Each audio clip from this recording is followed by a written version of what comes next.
Hi everyone, quick waffle on shoes for a change.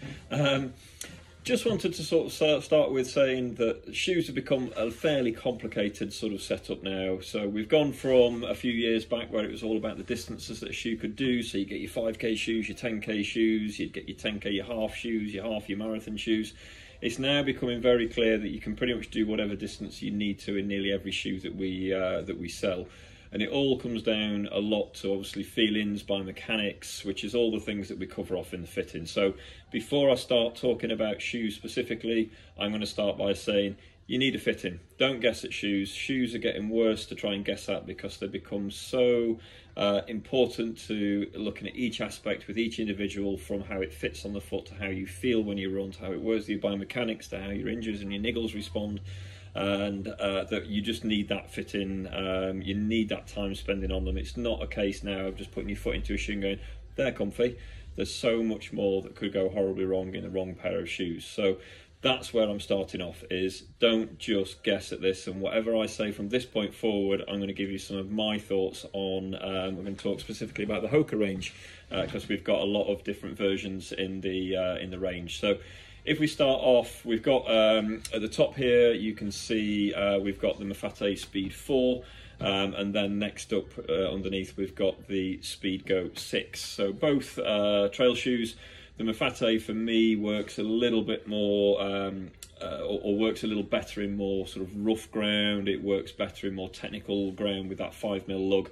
The Speedgoat 6 is good for sort of more packed trail. It's a limiting, or its limiting factor is mud really. I think the Mafate works much better in muddier conditions, and that's something we see quite consistently and have done sort of from Speedgoat 2 to 3 to 4 to 5 now to 6. Now, I'm going to talk more about the road shoes because I think trail shoes are still a little bit of a case of these do that and these don't do that, whereas road shoes, this is where the complication starts. So I'm going to start with Hoka's sort of daily trainer setup. So this is the Hoka Clifton 9. The Clifton 9 is just a really solid trainer. It's a shoe you can put on. It's great if you're commuting. It's great for your sort of easy runs. It's good for cruising along. For me personally, I find this shoe just a little bit steady these days, and do bear in mind we see lots of people who are faster than me running really well in this shoe.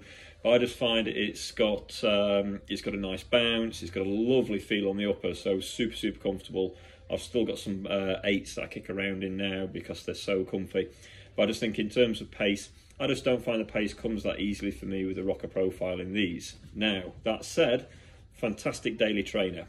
Now for me, if I wanted a daily just for like cruising to work and back, I'd actually go for the Sky Flow. I find the Sky Flow, although it's still got loads of rubber under here, so it's like really resilient to wear, the bounce in this one, the spring is just a little bit more. It just offers me a bit more spring in each step, which is something that I've come to really enjoy in my running. So again, super subjective to me, but I think the Sky Flow is a really good daily trainer, but just a slightly elevated sort of pace offering than the Clifton. But again, depends on which one suits you.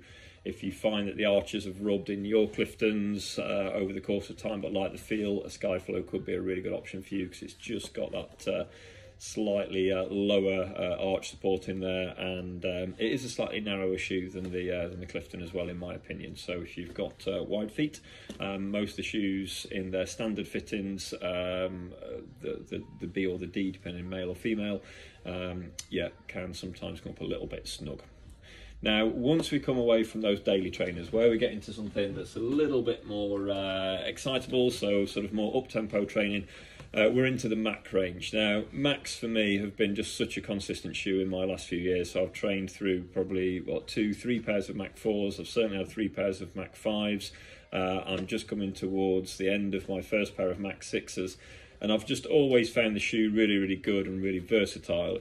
The Max 6 has been a big change from the 5. It's super springy, it's really lively. They've put rubber underneath it now, which if you'd had Mac 4s and 5s, that some people found that they wore really quickly underneath with that exposed rubber, that exposed midsole rather than the rubber. But yeah, just heading really nicely through to 500k in these. This is a shoe that I've found of late that I'm training on the track on the track sessions. I just find it's got an element of pace in it that when you ask of it, it's super responsive. It comes So it means that it's not so much of a cruiser. So if you wanted a really cruisy, easy run, although it's still soft and transitions well through from heel to toe, I think things like the Clifton and the Skyflow just do that a little easier. So slightly more up tempo than the other two, away from that sort of more daily mileage, more tempo mileage. Now, where everything gets all a bit crazy and complicated now is if I put down the Max 6. So I say Clifton, really good daily for easy runs, for easier paces, a slightly elevated pace in the Skyflow, and then that more tempo pace in the Max 6. That'd be a really good sort of, set of shoes to choose from. But we've then got some of the slightly more interesting stuff coming through now. So Mach X2, for me, a real class shoe coming in from Hoka. It's pretty much the training version of the Cielo, which I'll go on to. So it's super quick, it's super responsive, it holds high paces really, really well. I just find it really smooth just to roll through. So big rocker geometries, 44mm stack height on the back here, some PBA foam in there, some race foams. If you hold these things up to the light, you can see straight through them. They are a stripped back shoe, so there's no comfort here. This is not daily, this is an uplifted, faster shoe.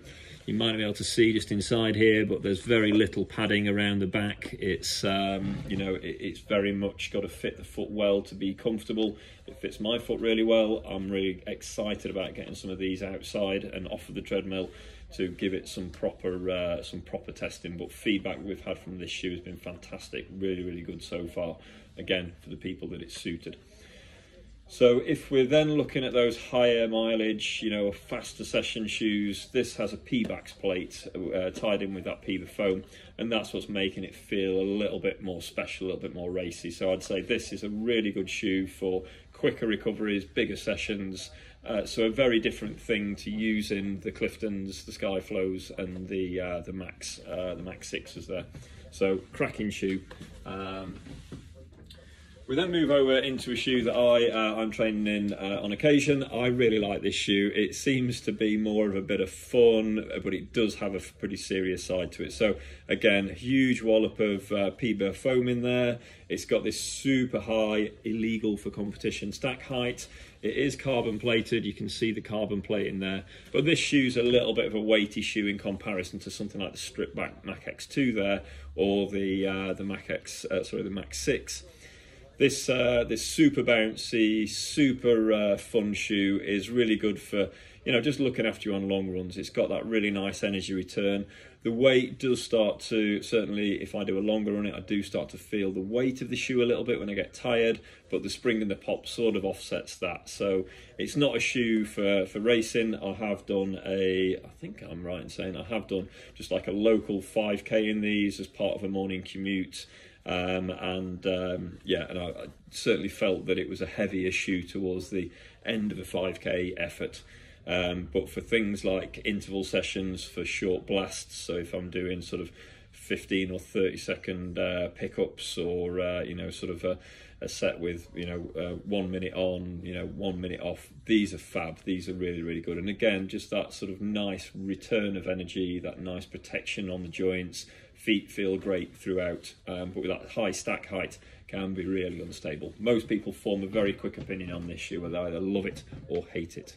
So So last up in our lineup is obviously their pinnacle shoe at the moment, the Cielo X1. This shoe's been on my feet all year for racing. So I raced London in these, I've raced a half marathon in these, I've done a 10K in these, I've done a few 5Ks in them. And they are just so easy to run fast in. So this is 100% PBA foam. It's got a full carbon plate in it. This rubber sticks like the proverbial to blankets. The upper is this sort of, one-piece sort of sock liner. It's got a bit of mother of pearl on there. Might be able to see that. So who doesn't love a bit of mother of pearl, pearlescent detailing on their shoes? The second colourways have got rid of those really funny plasticky laces, which is obviously nice. I changed my laces out straight away to one that now comes as standard, and and again, super comfy for me. I think this shoe is a real class act.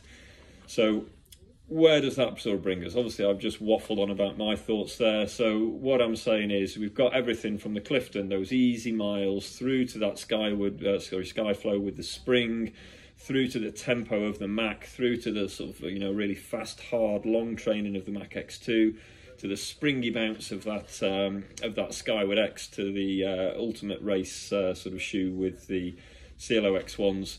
You can see why it doesn't make much sense to just go online and buy what you think you need from reading them, because each one of these runs very different to the next. And some shoes I like, some shoes I don't like, and it's the same with everyone. So please, please, please don't just keep clicking, adding to basket, sending out, making mistakes, cutting your feet up, ending up with injuries. Just get a fit in and do it properly, because the world of shoes is getting really, really complicated. Okay, that's a bye from me for now. We'll see you in the shop soon. If you want to book in, runforestRunshop.co.uk. Book a fit in. See you soon.